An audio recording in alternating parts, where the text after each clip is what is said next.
గంగా జలంతో నాగోబా దండు కదిలింది. దట్టమైన అడవులు, కొండ కోనల మీదుగా మిశ్రం వంశస్థులు పాదయాత్ర సాగుతోంది. ఉమ్మడి ఆదిలాబాద్ జిల్లాలో ఆదివాసీల ఆరాధ్య దైవం నాగోబా జాతర ప్రారంభ గడియలు సమీపిస్తున్నాయి. దీంతో నాగోబాను అభిషేకించేందుకు అవసరమైన గంగా జలాన్ని తీసుకుని మిశ్రం వంశీయులు తిరిగి వస్తున్నారు.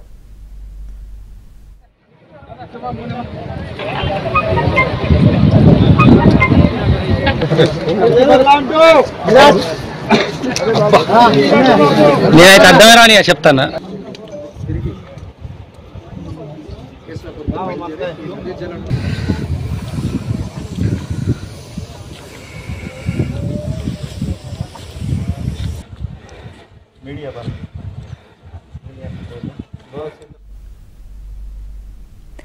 మహాపూజకు ఉపయోగించే పవిత్రమైన గోదావరి జలాల సేకరణ కోసం ఈ నెల 21న నాగోబా ఆలయాల్లో మిశ్రం వంశీయులు పూజలు నిర్వహించారు.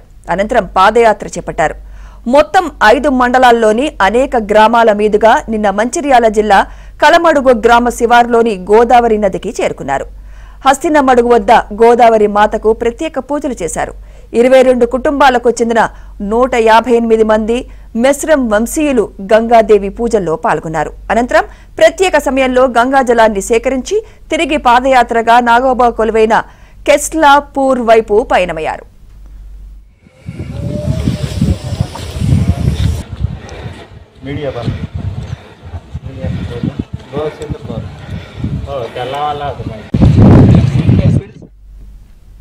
ప్రస్తుతం కొండ కోనలు అడవుల మీదుగా మిశ్రం వంశీయులు పాదయాత్ర కొనసాగిస్తున్నారు. మిలమిల మెరుస్తున్న తెల్లని సాంప్రదాయ వస్త్రాలు ధరించిన ఆదివాసీలు పాదరక్షలు లేకుండా అడుగులో అడుగు వేసుకుంటూ చీమల దండులా ముందుకు సాగుతున్నారు. ఈ పాదయాత్ర ఫిబ్రవరి 5న ఇంద్రవెల్లిలోని ఇంద్రాదేవి ఆలయానికి చేరుకొనుంది.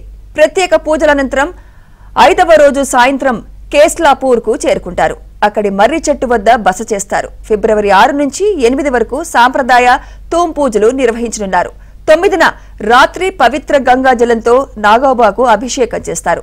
మహాపూజ అనంతరం నాగోబా జాతర ప్రారంభమవుతుంది. ఇది గోండి ధర్మం యొక్క, గోండి సంస్కృతి యొక్క సాంప్రదాయానికి, ఆచార వ్యవహారాలకు దాన్ని పరిరక్షించేటటువంటి కేంద్రంగా విరజిల్లుతున్నది.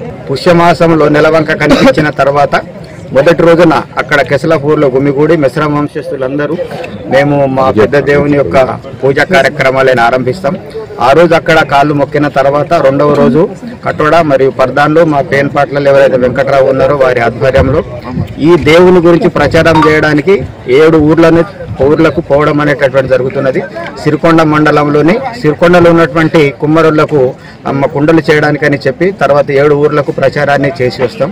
ఇప్పటికీ కూడా అధునాతమైనటువంటి సాంకేతిక పరిజ్ఞానం ఉండి సాంకేతికమైనటువంటి రవాణా సౌకర్యాలు ఉన్నదని పాత పద్ధతిని ఆచరిస్తూ మా మిశ్రం వంశస్థులందరూ ఆ ధారిని పట్టుకొని వచ్చేటప్పుడు ఏ ఊర్లో కూడా లోపలికి వెళ్లకుండా చెప్పులు ధరించకుండా తెల్ల ధవల వస్త్రాలతోటి ప్రయాణం చేసి ఎవరైతే మా చుట్టాలు బంధువులు ఉన్నారో వాళ్ళు సమకూర్చినటువంటి ఆహార పదార్థాలను స్వీకరించుకుంటూ ఈ మార్గ మధ్యం నుంచి అడగకుండా రావడం అనేటువంటి జరుగుతుంది.